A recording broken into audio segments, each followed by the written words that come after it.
রাজশাহীতে সংঘবদ্ধ প্রতারক চক্রের 4 হ্যাকার গ্রেফতার। বিস্তারিত থাকছে রাজশাহী থেকে লিয়াকত হোসেনের প্রতিবেদনে।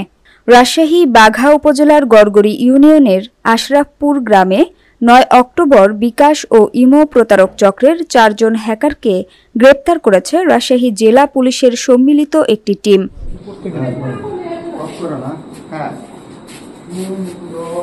গ্রেফতারকৃত হ্যাকাররা হল মোহাম্মদ জুবায়ের হাসান শিশির, মোহাম্মদ জাহিদ হাসান সিজান, মোহাম্মদ শরীফুল ইসলাম সিজান, মোহাম্মদ রতন আলী, মোহাম্মদ জুবায়ের হাসান শিশির ও মোহাম্মদ জাহিদ হাসান সিজান রাজশাহী বাঘা থানাধীন আশরাফপুর গ্রামের মোহাম্মদ ফারুক হোসেন লিটনের ছেলে। মোহাম্মদ শরীফুল ইসলাম সিজান একই গ্রামের মোহাম্মদ শহীদুল ইসলামের পুত্র এবং মোহাম্মদ রতন আলী বাঘা উপজেলার খানপুর গ্রামের মৃত শরীফুল ইসলামের ছেলে।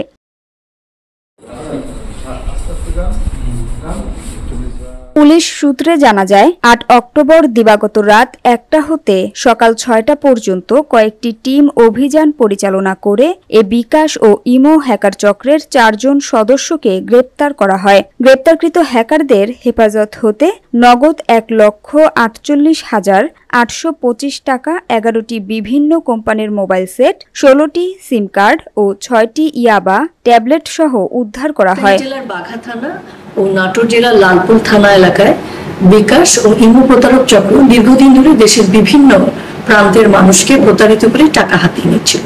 বিষয়টি ঊর্ধ্বতন কর্তৃপক্ষের নজরে আসলে রাজশাহী জেলা পুলিশ, র্যাব, সেনাবাহিনী এর সম্মিলিত অভিযানে বিকাশ ও ইমো প্রতারক চক্রের 4 জনকে গ্রেফতার করা হয়।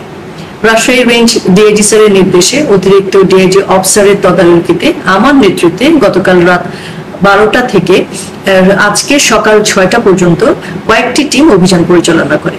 এতে রাজশাহীর বাঘা থানাধীন গড়গড়ি ইউনিয়নের আশরাফপুর গ্রাম হতে বিকাশ ইমো সাইবার হ্যাকার চক্রের 4 জন সদস্যকে গ্রেফতার করা হয়েছে।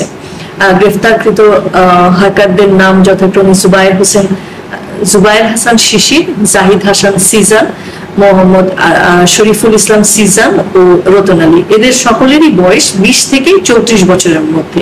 তারা সবাই বাঘা থানার অধিবাসী। উল্লেখ্য, রাজশাহী জেলার বাঘা থানা ও নাটোর জেলার লালপুর থানা এলাকায় বিকাশ ও ইমো প্রতারক চক্র দীর্ঘদিন ধরে দেশের বিভিন্ন প্রান্তের মানুষকে প্রতারিত করে টাকা হাতিয়ে নিচ্ছিল। এরই ধারাবাহিকতায় রাজশাহী জেলা পুলিশ ও সেনাবাহিনীর সম্মিলিত অভিযানে বিকাশ ও ইমো প্রতারক চক্রের 4 জনকে গ্রেপ্তার করা হয়। পলাতক অভিযুক্তদের গ্রেপ্তারের চেষ্টা অব্যাহত আছে। এ ঘটনায় গ্রেপ্তারকৃত অভিযুক্ত ও পলাতক অভিযুক্তদের বিরুদ্ধে বাঘা থানায় একটি মামলা রুজু হয়েছে।